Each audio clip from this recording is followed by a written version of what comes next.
The pill against hunger. There was a king who never came out of his ivory tower. He passed his time eating, drinking, merrymaking, and sleeping. The administration was carried on by his old minister. The people hardly saw their king. The king too hardly saw his subjects. Thus passed the days. The minister, no doubt, was an able administrator and a wise man. But with an idle king as one's master, how much good could one do for the people? The minister worried much on account of the king's habits. One day the minister told the king, "My lord, the country is threatened by a famine. What is to be done?" "Summon all the physicians of my kingdom at once," ordered the king. The physicians were duly summoned. The king told them, "I want you to prepare some such medicine which would cure the people of their hunger." After a long silence, the leading physician said, "My lord, our ancient lords do not prescribe any medicine against hunger. It will not be possible for us to prepare such a medicine." The king got angry and ordered the physicians to be thrown into jail. The order was carried out. In the evening, the minister met the king and said that the physicians have agreed to prepare the desired medicine within a month. Hence, the king may be pleased to free them. The king was happy. The physicians were set free. Before the month passed, sackfuls of pills were produced before the king. "My lord, if one takes one pill, he will not feel hungry for 5 years," said the leading physician. "That is nice. Call all people here. I will distribute the pills myself," said the king. From the next day, the king began to distribute the pills. After a fortnight, the king was satisfied that all his subjects had been immune to hunger. However, he did not take the pill himself because he enjoyed good food. And as he did not take the pill himself, he could not ask other inmates of his palace to take the pill either. "What is the condition of our kingdom now?" the king one day asked the minister.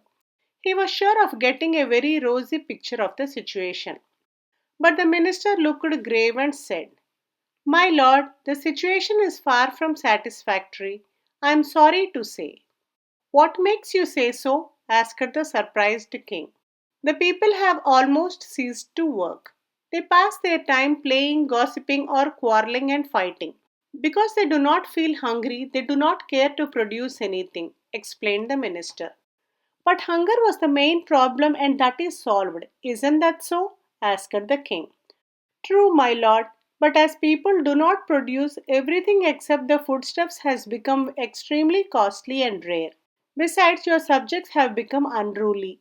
They refuse to pay tax and they defy our officers," reported the minister. The king turned gloomy. Sometime later, the minister one day came running to the king and said, "My lord, our neighbor King Sursen is invading our country. Array our soldiers immediately. I will command them to defend the country," said the king anxiously. "Where are our soldiers, my lord? As they do not feel hungry, they do not care to earn. Most of them have gone away to their homes," reported the minister. "What are we to do then?" asked the pensive king. "Let me go and meet the invading king. I will try to appease him by accepting his domination over us," said the minister. The minister went away. A little later, an elderly man, followed by some armed men, came marching to the king's presence. The king looked around and found nobody to defend him. All had gone out to see what was happening outside the palace. The elderly man stepped forward and said in a commanding tone, "I am the minister of King Sursen. I am to inform you that your kingdom has fallen to us and you are our prisoner." "All this is due to the pill that cured hunger," muttered the king, lowering his head. He then broke down. "No, O king, all this is due to your idleness. You never thought about the consequence of your actions, nor did you ever go out of your palace to see the situation for yourself," said the elderly man. "I have realized my folly, though so late," said the king. "It's not very late, my lord," said a voice which now sounded familiar. The king raised his head. The elderly man instantly took off his disguise. He was no other than his own minister. "Pardon me, my lord. I had to enact this drama for your good alone. The pills you distributed have not taken away the people's hunger. Everything is going on all right, but things could be much better if you, as the king, took real interest in the welfare of the people, said the minister. The king's delusions had been shattered. He became wise and practical. Please like, share, and subscribe if you enjoyed this video. Do provide your feedback in the comment section below. Thanks for listening.